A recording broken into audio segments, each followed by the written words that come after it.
Welcome once again to Lehto's Law. Here's Steve Lehto. Every now and again, I mention that the laws vary wildly from state to state. And every now and then you hear about some state that's got some gigantic loophole that you wish your state had. Like it might be really easy, for instance, to get a driver's license in one state compared to the state in which you live. And the question is, can you use that driver's license where you are? And so here's the one that, unfortunately for many people, is going to come to an end, but a lot of people knew about this one. Vermont. Vermont had one of the most liberal policies on titling vehicles and registering vehicles. And so they became the go-to for people in the other 49 states who had problems with these things. So here's the story. Mercedes Streeter wrote this for The Autopian. If you don't know about The Autopian, go look at them right now. The Autopian. A whole bunch of people who used to work at Jalopnik now work there. And if you liked the old school Jalopnik back in the good old days, well, the Utopian's a lot like that, but also they've expanded on it. So David Tracy, Jason Turchinsky, and of course Mercedes Streeter, who tells us that Vermont will no longer register cars in any state because people couldn't stop doing crimes. For the past several years, it's been an open secret that Vermont is America's Department of Motor Vehicles. So everybody knew about this. And Vermont was willing to register just about any vehicle to any person living anywhere in the U.S. so long as they could basically fill out some paperwork, which was a godsend to anyone rescuing a barn-find motorcycle, saving a car from the crusher, or building a bus into a motorhome, which is something that Mercedes did. Unfortunately, not everyone had honest intentions, and many people used Vermont to register stolen cars or to run a weird quasi-DMV of their own. Now, because of these people, Vermont has closed up its DMV to outsiders. See, this is why we can't have good things. She says nearly 3 years ago, she's a fresh face over at Jalopnik, and her girlfriend, now wife, bought her a school bus, which she bragged to her colleagues about how she made it legal to drive thanks to Vermont. Normally, you would need a CDL to drive a large school bus, but thanks to Vermont's then incredibly loose rules, the bus was registered as a motorhome, which shocked colleagues so much that her editor told her to write about it. So she wrote an article about it. And ever since, I worried that my article was going to be the reason Vermont reversed course. But of course, she was not the only one. People talked about this openly on YouTube and the registration loophole of Vermont. Haggerty has multiple articles about it. And many of those even predate Mercedes' article. And she learned about the loophole from someone on Opposite Lock and used the plethora of then existing online tutorials to figure it out for herself. And I used to write for Opposite Lock as well as Jalopnik. And I believe I've spoken to Mercedes as well. Following her article, her inbox was filled with nasty grams from people saying that she had killed the secret. And she says she's watering that down, probably for our tender ears. However, the piece didn't actually get as many clicks as you'd think. And for more than 2 years later, you could still register vehicles in Vermont while living anywhere in the country. And then Vermont temporarily even extended the scope of its mail-order DMV during the pandemic. For the price of just $6, you were able to register any car in any state, and you didn't even need to prove that you owned it.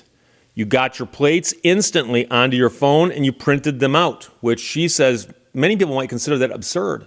So you could be sitting in Idaho and decide to get Vermont plates for your car, and you could do that. So back in 2020, Mercedes spoke with a Vermont DMV official, and they informed her that they were well aware that people were misusing this Vermont loophole. At the time, the general consensus appeared to be that car and motorcycle enthusiasts were basically paying the state money to never drive cars in their state. Vermont requires inspections, and Vermont can't inspect a car that's, in Wisconsin.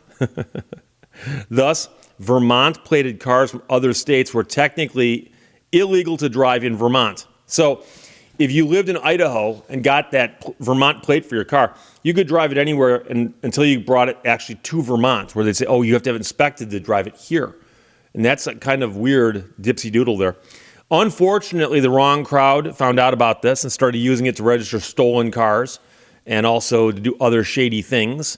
And so the loophole was officially closed June 26th, 2023. Mark your calendars. as that is the day that the free ride ended. Now, Mercedes could not determine the exact moment when Vermont became a mail-order DMV, but she can tell you it's been going on for at least a decade. She's sure many readers are scratching their heads about this one, too. Over the years, she's met countless people who couldn't wrap their heads around how Vermont's DMV operated. But since the loophole is now closed, she'll explain it as best she can.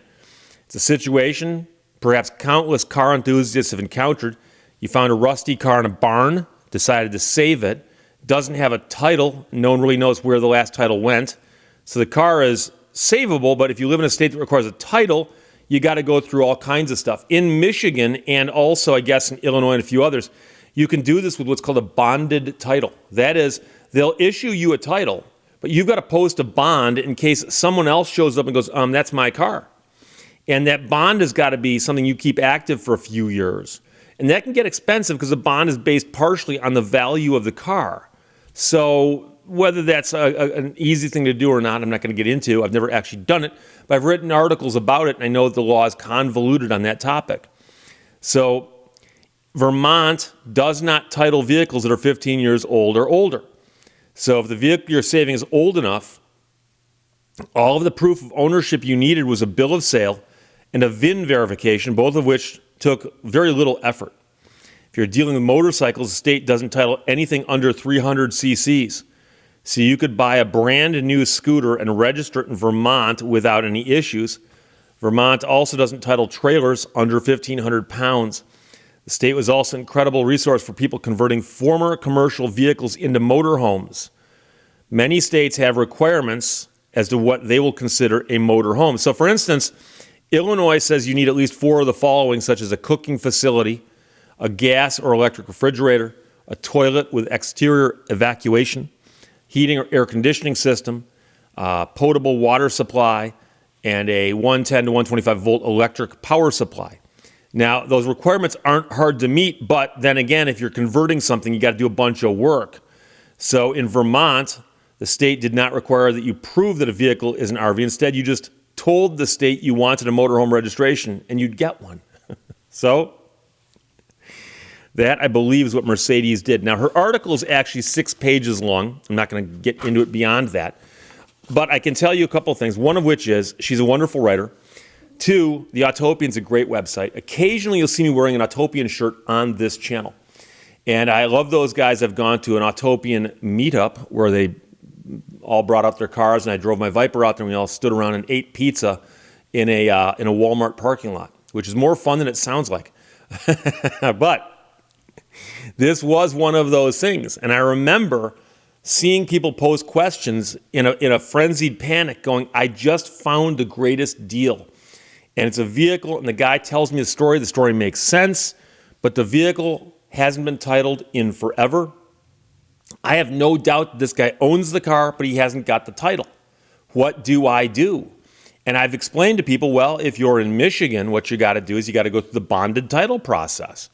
And of course, people say yes, or contact Vermont. Vermont's got this great thing. The sad part is they have it no more. They did do away with it. And I know some people are going to blame Mercedes or Doug DeMuro or the others who've talked about it openly and said, oh, these people brought attention to it. This was one of the worst kept secrets on earth. Everyone knew about this. And Vermont, trust me, Vermont knew that people were doing this.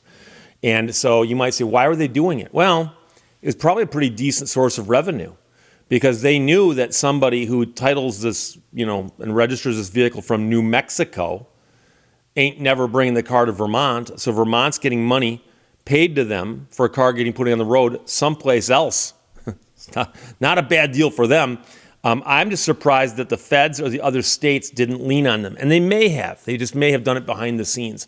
So that could be what happened. Be that as it may, for those of you who are counting on the Vermont loophole to get that barn find back on the road, that loophole has closed up. So Mercedes Streeter wrote that for the Autopian. Again, I highly recommend that you visit the Autopian and check out their stuff. And it's got the great writing. Like I said, David Tracy, an engineer who writes about stuff, and he'll explain stuff in a way that you can understand it, even if you're not an engineer. And Jason Torchinsky, he's got a fascination with some of the strangest quirks about cars. And he can write a 10,000 word piece on the evolution of mid-war French automotive turn signals or some such. I mean, you're like, what? And 3 sentences in, you realize, wait, suddenly I'm 75 sentences in. Where did those sentences go? Oh, I'm reading them because they're entertaining. And I have to always mention that he wrote a book about autonomous cars. And he titled it Robot Take the Wheel, which is the best book title ever. So please check out the Autopian, check out Mercedes also. And Vermont, she tells us, will no longer register cars in any state because people couldn't stop doing crime. That's why we can't have good things. Questions or comments, put them below. Otherwise, I'll talk to you later. Bye-bye.